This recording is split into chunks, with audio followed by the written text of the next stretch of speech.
আমি নিজের চোখেই দেখছি 10-12 জনের দেহ অংশ খণ্ডিত খণ্ডিত এখানে এখানে ছিল। সেখানে কিভাবে খবর নিউজে তারা বলে 100 জন 21 জন নিহত আহত কিভাবে বলে, আমি নিজের চোখে দেখেছি। এভাবে 12 জন বা 13 জনের মতো স্টুডেন্ট এখানে অবস্থা খারাপ ছিল, তারা কিভাবে বলে মানুষজন এখানে অবস্থা খারাপ। আমাদের এখান থেকে স্টুডেন্টদের তারা যে বিমানটা আসছে, এখান থেকে যে বিমানটা আসছে যদি এই বিল্ডিং এর উপর পড়তো 5 হাত, আমি নিজের চোখে দেখছি এই বিল্ডিংটা থেকে 5 হাত উপরে থেকে একটু দূরত্ব ছিল বিমানটা যদি এখানে না এসে পড়ে বিল্ডিংটার উপর পড়তো, এখান থেকে যতজন স্টুডেন্ট নিহত হয়েছে তার থেকে তো এখানে আরো বেশি হয়তো। উপর থেকে হোস্টেলের বাচ্চারা ছিল, তাদের গায়ে আগুন লাগতো, উপরে স্টুডেন্ট থাকতো, এখানে সব ফার্স্ট ইয়ার সেকেন্ড ইয়ার স্টুডেন্টরা, তাদের অবস্থা এসএসসি যারা ক্যান্ডিডেট যারা 2026 সালে এইচএসসি এসএসসি দিবে তাদের অবস্থা হতো, হাজার হাজার স্টুডেন্ট মারা যেত। তো এই ধরনের বিমান প্রশিক্ষণ এই ধরনের এলাকায় লোকাল এলাকায় কেন প্রশিক্ষণ দেওয়া হবে? এইটা 1966 সালের একটা বিমান যেটা কিনা চীন থেকে দেওয়া হয়েছিল। তো তারা কেন এই এরিয়াটা করবে? আজকে যদি না হয়তো যে কোনো সময় হয়তো আমাদের কলেজটা যদি না পড়তো, যে কোনো লোকাল এরিয়ায় পড়লে সেখানে কি মানুষ থাকতো না?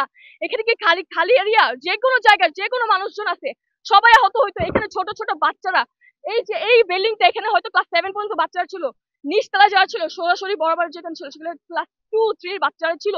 তাদেরকে আমি দেখছি, তাদের তাদের পিছনের রুম দিকে যেখানে তাদের জানলা ছিল তাদের দেখতে পাচ্ছি তাদের শরীর আগুনে পুরো কালো হয়ে গেছে, যেখানে তাদের কোনো অস্তিত্বই ছিল না।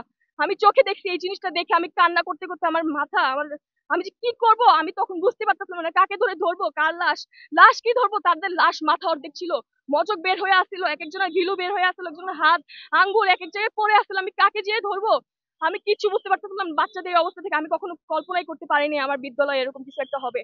বিমান যখন এখানে আসছে কেন এই এই এরিয়াতে কেন এই বিমানগুলো এখানে প্রশিক্ষণ নেওয়া হবে? কেউ কি জানে যে এইগুলো এরকম হবে? কারো কল্পনা ছিল? যেখানে 2 মিনিট আগে আমাদের এই বাচ্চাদের কিছুক্ষণ পরে ছুটি দেওয়ার কথা ছিল, তারা ভাবতেছিল যে আমাদের কিছুক্ষণ পর ছুটি দিবে আমরা চলে যাবো বাসায়, কিন্তু তাদের তো বাসা যাওয়া হলো না। তারা সারা জীবনের জন্য চলে গেছে, তাদের আর বাসায় যাওয়া হলো না।